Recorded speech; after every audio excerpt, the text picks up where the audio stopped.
sobre uma mãe que não podia gerar e clamava e orava de dia e de noite, que foi Ana, para que pudesse gerar um filho. E quando ele veio, foi um baita filho, o profeta Samuel, um homem de Deus, um homem que foi profeta, juiz e sacerdote em Israel por 40 anos, um homem de Deus, um homem que foi gerado em lágrimas, no joelho, em oração. Aqui, após a declaração de Isabel, dizendo: abençoada és tu entre as mulheres, e abençoado é o fruto do teu ventre, e por esse motivo, para mim, que a mãe do meu Senhor venha a mim, pois eis que assim que a voz da tua saudação soou aos meus ouvidos, o bebê saltou de alegria no meu ventre. Abençoada e abençoada a que creu, pois que haverá cumprimento das coisas que foram ditas pelo Senhor. Tanto as coisas ditas pelo anjo do Senhor: Maria, que está no teu ventre, gerado pelo Espírito Santo de Deus.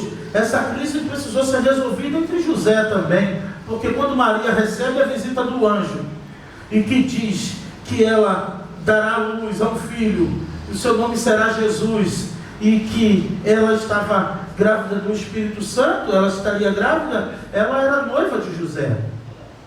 Ela era noiva. Como vai explicar isso para José? José também, temendo em não expor Maria, talvez pelo grande amor que tinha por ela, ele considera o fato de ir embora à noite, para não ter que acusá-la de adultério ou de qualquer coisa assim. Ele considera em seu coração o fato de sair sem explicações, mas sumir dali, para que também ela não sofra maiores danos. Mas o anjo também aparece a José à noite e diz: não temas em receber Maria como tua esposa, porque o que está nela é fruto do Espírito Santo de Deus. E o anjo explica a missão. Estamos falando de uma mulher que estava grávida daquele que nos salvou. Estamos falando aqui da mulher que gerou o nosso Salvador aqui na terra, Jesus Cristo, o Filho de Deus. E por meio desta mãe, claro, irmãos, que Deus é soberano em todos os seus planos. Se não fosse Maria, seria Joana, seria qualquer outra mulher. Mas esta Maria, dentre tantas Marias, que era um nome tão comum naquela época e ainda é hoje, um nome tão utilizado entre muitas Marias, o Senhor escolheu Maria. Maria, mãe de Jesus, noiva de José. Ela canta, ela diz assim, a primeira coisa que eu gostaria de destacar é que ela diz: a minha alma engrandece ao Senhor, o meu espírito regozija-se em Deus, o meu Salvador. Ela dá graças a Deus por esse rico privilégio de ser mãe. A alegria dela ainda era maior por saber quem ela estava gerando no seu ventre. Acredito que todas as mães, no momento da sua gestação, sentiu grande alegria, independente das dificuldades internas que cada mãe possa ter passado no seu período de gestação, ou até mesmo o nascimento do seu filho.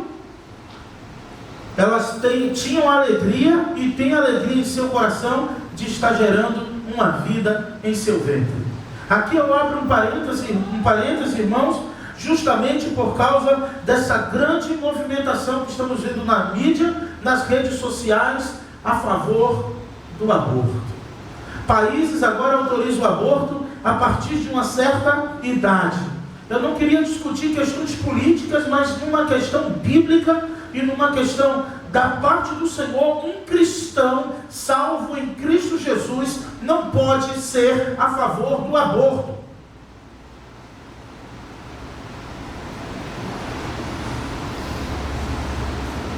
Um cristão salvo em Cristo Jesus não pode deixar de ter a compreensão do Salmo 139. Quando eu ainda estava sendo formado no ventre da minha mãe, assim que eu fui fecundado, o Senhor me viu sendo formado. O Senhor me viu, o Senhor assistiu, e todos os meus dias foram anotados no seu caderno. É triste, irmãos, viver e ver enquanto nesse exato momento acontecem abortos, mulheres que no dia de hoje também choram porque queriam ter um filho, porque queriam poder gerar um filho e não pode. Um dia tão importante para ser comemorado, mas também para ser enfatizado a importância de ser mãe. E os motivos pelos quais essa gravidez, essa gestação vem acontecer, ao menos, irmãos, que seja uma recomendação médica de vida ou morte, uma questão mesmo de saúde,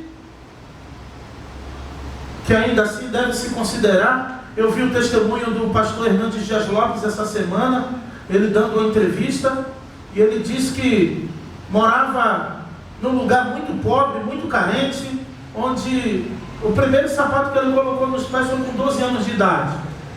Do local para a cidade eram horas e horas de distância. Se colocava a pessoa, o enfermo, no lençol, amarrava numa vara, numa madeira, um levava de um lado, outro do outro, no caminho para chegar na cidade, mais de 20 quilômetros de distância. A mãe estava em agonia. Mandaram buscar um médico na cidade porque não dava tempo, não sabia se ela iria conseguir chegar, aguentar a viagem. E naquele momento o médico da época disse: olha, a mãe está fraca e o menino está em agonia, eu não sei a palavra, é como se estivesse sofrimento fetal. E só tem um jeito: tem que matar a criança, tirar a criança, abortar a criança para que a mãe sobreviva. E aquela mãe disse para o médico: eu não vou tirar o meu filho. Se ele morrer, então eu morro com ele, mas eu não vou tirar o meu filho.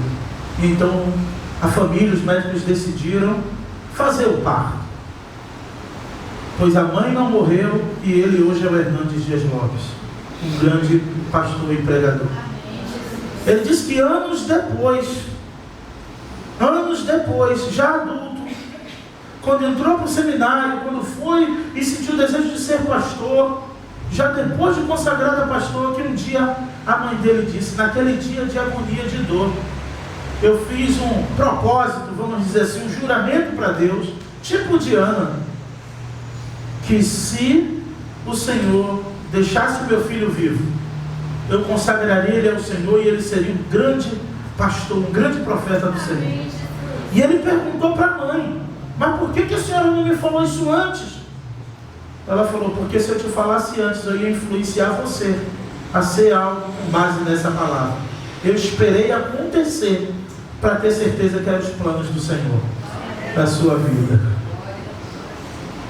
Nós desconhecemos os planos de Deus e não temos o poder sobre a vida do outro. Que dirás de uma criança inocente? José, você imagina como estava a cabeça de José? Você imagina como entrou em crise a cabeça de José?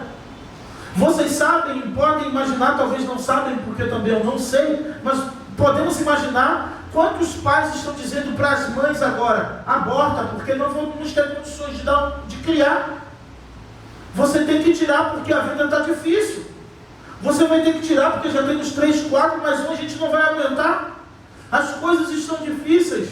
Mas essa mãe e vocês, mães, são homenageadas hoje. E louvamos a Deus por cada mãe aqui presente que gerou. Teve seus momentos difíceis na vida, teve suas fases difíceis. Imagino que cada mãe tem uma história para contar de um momento difícil, de um momento de crise na criação dos seus filhos, mas que hoje podem se alegrar em ver o que eles se tornaram. Podem se alegrar em ver eles com vida e saúde. E sobretudo, as mães de ter os seus filhos na presença do Senhor, pastor, missionário, servo do Senhor, na igreja, trabalhando para o Senhor em qualquer lugar, seus filhos honestos, seus filhos vivendo, caminhando, e vocês, mães, só têm alegria e a satisfação, e toda a dor ou sofrimento que um dia passou e que um dia teve, de se alegrar na presença do Senhor no dia de hoje.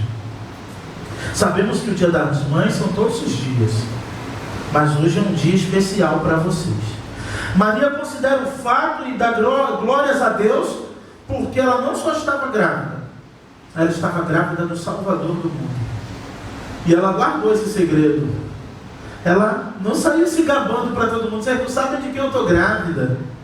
Não, ela ficou quieta. Só ela e José sabiam desse segredo, que era aquele menino, um filho de Deus. Lembram que um dia ela já estava tão acostumada com o segredo, que um dia o menino se perde com 12 anos, quando vai sacrificar ao templo.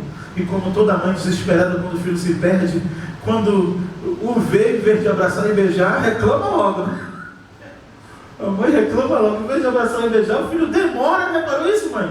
Minha mãe já passou. Minha mãe não dormia, ficava até 3 horas da manhã acordada me esperando. Quando abria a porta, era logo um tapão nas costas. Eu não entendi. Então, por que não dormiu? Aí a mãe fica sem dormir, quando o filho chega, é para brigar com ele, né? Por cada hora. Não é assim? Pode até não ter tapão, mas tem briga, tem reclamações. Não é verdade? Então Maria, quando vê, fala: onde é que você estava, menino? Estamos te procurando, tivemos que voltar aqui. Vocês estão me procurando, não sabia que eu estava na casa do meu pai? Aí que ela lembra. Imagina o coração de José, é verdade. Eu estava na casa do meu pai, Jesus lá com 12 anos no templo, ensinando a doutores. Eu imagino as mães da época. Mãe, às vezes, para incentivar o filho, ela gosta de comparar o filho com o filho de fulano ou de ciclano, né? Ou para incentivar ou para repreender, né? Ou um ou outro. Imagina a mãe dizendo: não vê o menino Jesus? Outra coisa, o nome Jesus também é um nome comum, né? É Yeshua ou Joshua, que é José, que também tem a mesma, né? Dependendo da palavra aí, mas Jesus também era um nome usual, só que o significado é Salvador. José, Josué, Jesus tem a mesma origem, a mesma raiz, vamos dizer assim. Não vou me arriscar muito, porque tem um mestre em grego ali, eu posso vacilar depois, né? Não vou dançar muito no grego, não. Então tem a mesma raiz. Então imagina as mães dizendo para os filhos da época: não vê, menino, como é o menino de Maria? O Jesus é uma bênção. Aquele menino não responde à mãe, aquele menino não é perverso com os amiguinhos, não trapaceia, a mãe não ensina ele a brigar na rua. Aquele menino é uma bênção. E Jesus era um exemplo em toda a vizinhança. Ele cresce em Nazaré, e a Bíblia diz: e o menino crescia na graça e no conhecimento do Senhor. Também, sobretudo, pois era o Filho de Deus. José também foi privilegiado. Sabemos que Maria, e eu preciso enfatizar isso, Maria teve outros filhos com José. Jesus sim é fruto de um nascimento virginal, porque ela não teve relações com José até Jesus nascer, mas após Jesus nascer teve Judas, teve irmãs, né? Tiago, presidente da igreja, Judas, o que escreve, não é os Iscariotes não, tá? E nem Judas, o discípulo, é o Judas que escreve a carta do Apocalipse, que também é irmão do Senhor. Então imagina, um momento Jesus está ali falando: tua mãe e teus irmãos estão aí fora. Não é esse filho de José o carpinteiro, e seus irmãos, sua mãe e seus irmãos não estão entre nós? Então isso mostra claramente na Bíblia que Jesus tinha irmãos. Tem um momento em que os irmãos duvidam de Jesus. Tem vários textos que fazem menções ao irmão, que faz menção aos irmãos de Jesus. Então isso prova que Maria com José teve outros filhos, e Jesus cresceu como um menino comum, porque ele inicia o seu ministério só 33 anos depois. 30 anos. Com 30 anos de idade, então, que ele inicia o ministério e encerra com 33 anos e meio, aproximadamente, com a sua morte. Ela diz aqui, eu não vou me estender muito, mas diz aqui: pois ele tem considerado a humildade da sua serva, porquanto eis que daqui em diante todas as gerações me chamarão de bem-aventurada ou de abençoada. Sim, todas as gerações, de geração em geração, Maria será chamada sim de abençoada, só não será chamada de intercessora. Ela não será chamada de qualquer outra coisa, mas de abençoada, de bem-aventurada, a Bíblia faz questão de registrar. Ela gerou o Salvador. Se você, mãe, é tão feliz com o filho que você gerou, a satisfação, a alegria que você tem, que dirá de Maria, vendo Jesus, aquele menino exemplar, aquele rapaz exemplar, né? E até o momento da crucificação, ela vai acompanhando, e fica aos pés da cruz, vendo seu filho morrer. Foi outra dor muito grande que Maria teve, que uma mãe, ainda que tenha perdido seu filho, não jamais iria superar, em ver como foi, na hora que foi e até o seu último suspiro. Ela estava lá. E quando ela apela para aquilo que é carnal, e ela chora, meu filho, ele tinha que cumprir uma missão de Deus, e ele diz, João, o apóstolo do amor, está do lado dela, e ele diz, mãe, eis aí o teu filho, eis aí a tua mãe, traduzindo, cuida dela para mim, tenha ele como filho a partir de agora, e filho, tenha ela como mãe. Olha que coisa linda, porque Jesus estava indo para o Pai.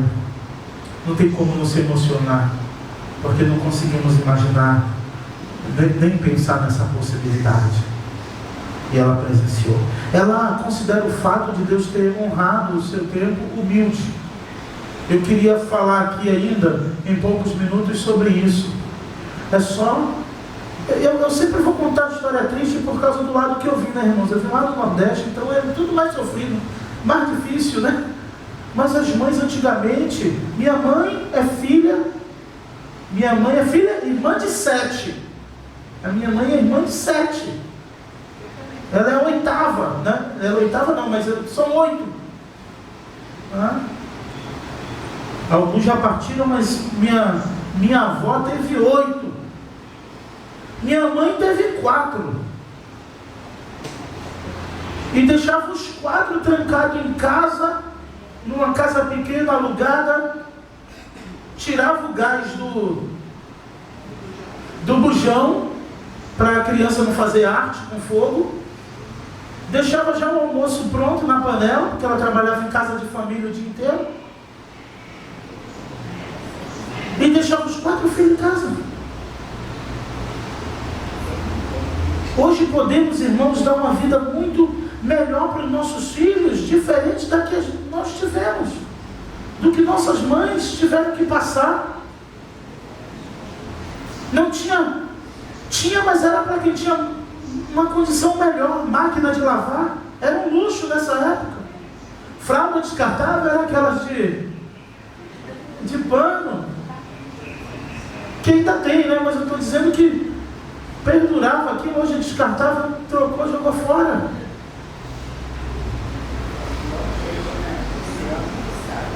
Com aquela prisilinha presa, né? Isso não é questão nem de ser humilde ou não, é da época mesmo, dos tempos atrás. Eu sou jovem. Então, o tempo praticamente não é uma questão de tempo ou de cultura, é realmente da época, das coisas difíceis. E Deus nos dá uma condição hoje, e principalmente as mães, de serem mães, de trabalhar, de prover o sustento para a sua casa e para os seus filhos. O texto diz que, e ela diz, humilde da sua serva. O Senhor atentou para a situação humilde da sua serva, atentou para a humildade dela e a abençoou. Isso prova que nenhuma condição após um filho gerado é pretexto.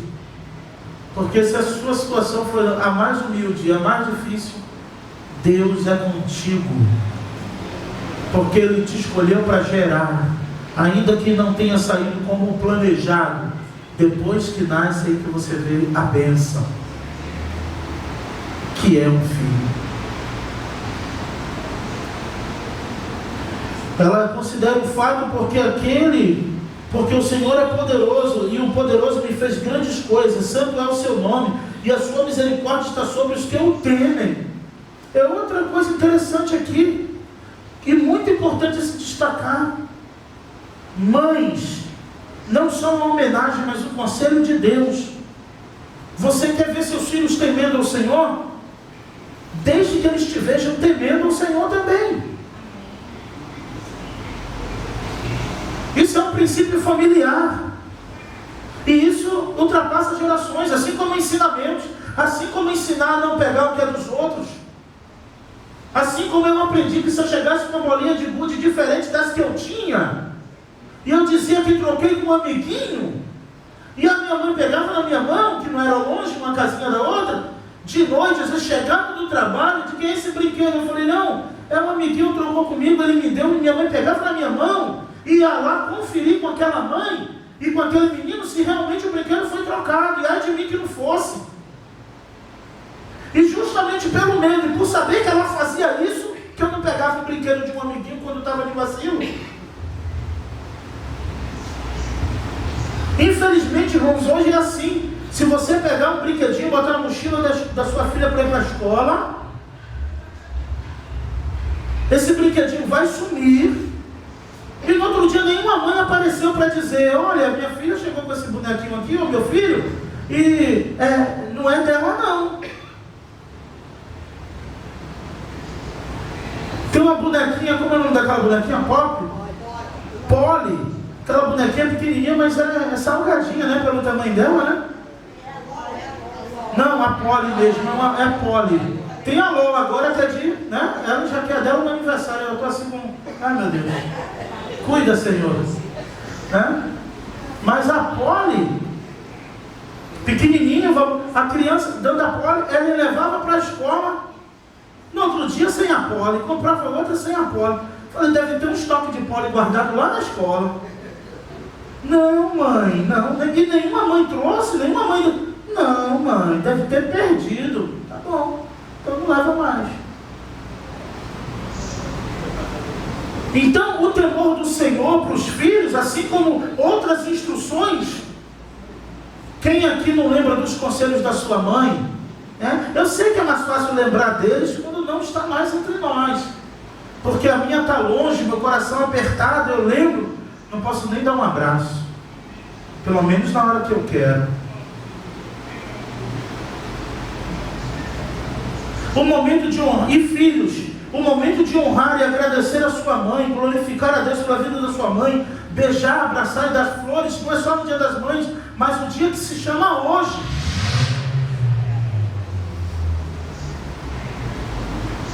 O dia que se chama hoje. E eu vi uma frase, eu vi o Hernandes dizer, porque os mortos recebem mais flores do que os vivos, porque o remorso é maior do que a gratidão.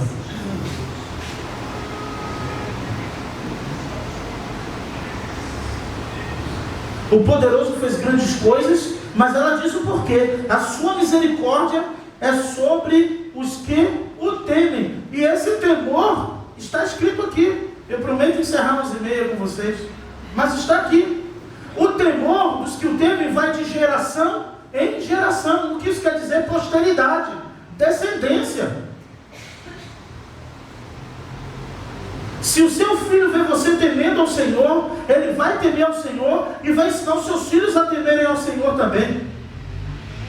Lembra que Paulo diz a Timóteo, da fé que há em ti, da tua mãe, da tua avó Lloyd. Paulo fala para Timóteo, eu sei que o que tem dentro do teu coração, Timóteo, embora você seja tímido, embora você tenha um desafio muito grande em sua vida agora, mas eu sei o que tem dentro de você. Tem a fé da tua mãe e da tua avó dentro do teu coração. Tem os ensinamentos delas aí, porque o pai de Timóteo era grego. Então não tinha ensinamento bíblico. O ensinamento vinha por parte da avó e por parte da mãe. O ensinamento sobre Deus, sobre quem era Jesus.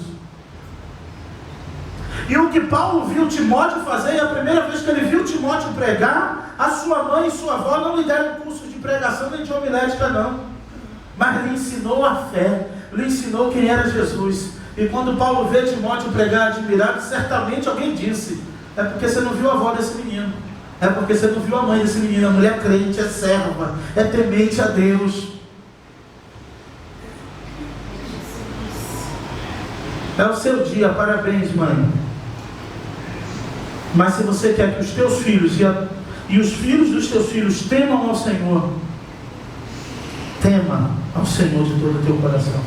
Viva uma vida de temor, porque vai de geração em geração. E aqui fala de descendência. Deus abençoa a tua descendência. E eu vou dizer mais. Muitos livramentos que os filhos recebem quando não estão orando e estão distraídos é porque tem uma mãe que está orando ou que já orou por aquilo ali. E Deus dá o livramento. Porque às vezes as mães não sabem onde os filhos estão, mas Deus sabe. E quando elas não sabem, elas oram e dizem: Senhor, toma conta. É assim ou não é, mãe? Guarda o meu filho. Senhor, livra do homem mau, livra dessa estrada, se estiver viajando, se estiver na faculdade, a mãe ora, e a mãe abençoa. E muitos livramentos vêm através da tua oração, mãe. Vêm através do teu pedido. E para ouvir oração, ou orações, um coração quebrantado e contrito, nunca se precisou de uma igreja. Precisou-se de um coração de uma mãe, de um pai, de um servo, de uma serva que teme ao Senhor. E clama, e Deus ouve. Porque se ora a Deus é porque crê que Deus faz, não é verdade? Se você pede algo a uma pessoa é porque você acredita que aquela pessoa que pode fazer o que você não pode fazer, não é assim? Então, mães, até a sua oração é um ato de fé ao Senhor, entendendo que onde os seus olhos não alcançam, a sua mão não alcança para proteger, a poderosa mão do Senhor está sobre os teus filhos. Ela diz, ele derrubou aqui, ele espalhou os orgulhosos na imaginação do seu coração, ele derrubou os poderosos dos seus assentos e exaltou os humildes. A condição dela por ser mulher era muito humilde. Irmãos, na época de Maria, um judeu, um fariseu, que fazia tudo na igreja, no templo, ele dava o dízimo, ele orava 2 vezes na semana, ele tinha a Torá toda guardada na cabeça. Sabe qual era a oração dos judeus rabinos? Senhor, muito obrigado, gentio, quer dizer, povo que não é de Israel, para não perder a salvação, segundo eles, não fazer parte do plano, e por eu não nascer cachorro. Essa era a oração de todo o tempo dos fariseus. A oração de gratidão deles, na parte de agradecer, era essa: obrigado, Senhor, por eu não nascer mulher, obrigado por eu não nascer gentil, e obrigado por eu não nascer cachorro. Porque o cachorro para o judeu é o mesmo que o porco para nós, não na brasa, né? Eu digo porco no chiqueiro, né? Porque na brasa, costelinha, né? No feijão dá um sabor. Até hoje, o cachorro para o judeu é como um animal impuro. Tá? Tanto que quando descrevem aquela visão de Pedro, no capítulo 9 de Atos, tem um cachorro, no desenho, né? Não é que Deus mostrou isso, mas tem um cachorro como sinal de impuro. Vocês lembram do pedido daquela mãe, da Cirofenícia? Quando ela vem gritando atrás de Jesus e Jesus a ignora? E aquela mulher grita: Senhor, tem compaixão de mim, tem misericórdia de mim, a minha filha está miseravelmente endemoniada, tenha misericórdia de mim. Jesus continua andando, porque as regiões de Tiro e Sidom eram inimigas de Israel. Ela não era de Israel, ela era uma mulher que não fazia parte de Israel. Qual é a resposta de Jesus? Os discípulos: despede essa mulher, porque ela vem gritando atrás de nós. Olha o desespero de uma mãe. E os discípulos tampavam os ouvidos, ela gritando. E Pedro disse: Senhor, resolve logo, porque a gente não está aguentando o grito dessa mãe. Traduzindo: despacha ela. Jesus falou para ela. Ela disse: Senhor, tenha misericórdia de mim, minha filha está miseravelmente endemoniada. Qual a resposta de Jesus? Não é lícito eu pegar o pão dos filhos e jogar para os cachorrinhos. Olha, Jesus falou isso. Ela era mulher, ela era gentílica, que ela não era do povo de Israel, e Jesus agora chama de cachorrinhos. Não é lícito eu pegar o pão dos filhos, que é Israel, a cura, a bênção, e dar para os cachorrinhos. Qual é a resposta dela? Sim, Senhor, mas os cachorrinhos comem das migalhas que caem da mesa dos seus senhores. Ela já era humilhada por ser mulher, por ser mãe, por não ser de Israel, e ela ainda se humilha e se coloca na posição de um cachorrinho. Sim, Senhor, mas um cachorrinho, ela só queria levar uma migalha da graça para sua casa, e se humilhou até o extremo. E Jesus fica admirado com a fé daquela mulher, e diz, olha para os discípulos e fala: nem em todo Israel eu nunca vi tanta fé como no coração dessa mãe, que não era da igreja, que não era judeia, que não era da sinagoga, que não era esposa de um magistrado da sinagoga, era sirofenícia, era mulher, era estrangeira. E Jesus ouviu o clamor daquela mãe e diz: seja feito conforme a tua fé. E a Bíblia diz que quando aquela mãe chega em casa, a sua filha estava em perfeito estado, porque Jesus liberou uma palavra de lá e curou ela em outra região que não era de Israel. Sabe-se lá quantos dias aquela mãe levou para procurar Jesus. Por isso que fala, o Senhor atentou para a humildade, o Senhor espalhou os arrogantes na imaginação do seu coração, exaltou os humildes, Ele encheu de boas coisas os famintos, e os ricos enviou vazio. Ele ajudou o seu servo Israel em lembrança da sua misericórdia. A misericórdia, a promessa que Ele prometeu a Abraão sobre a descendência dele, e se cumpre em Jesus Cristo, o Filho de Deus. E somos chamados também de filhos de Abraão por causa da promessa dessa descendência. E quem nos garantiu hoje, abaixo de Deus, como eu falei para vocês, claro que eu creio na provisão de Deus, que se não fosse Maria seria uma outra mulher, mas Deus escolheu Maria. A mesma coisa para os seus filhos. Eu agradeço a Deus por ter nascido, mas pela mãe que Ele me deu. Poderia ser filho de uma outra mãe, mas eu agradeço a Deus porque eu não queria ser filho de outra mãe. Se é que eu pudesse escolher, eu agradeço a Deus pela mãe que Ele me deu. Que Deus nos abençoe, que Deus abençoe todas as mães, e que você, mãe, sempre lembre dessa palavra no seu coração. Você é bem-aventurada por ter gerado uma vida no seu ventre, e essa vida que vive hoje abaixo de Deus foi graças à tua dedicação, ao teu cuidado, às lutas e à sua perseverança. E hoje, que cada filho aqui presente, e que cada filho também que não está aqui nesta manhã, sinta gratidão em seu coração e honrar as suas mães. Que Deus nos abençoe.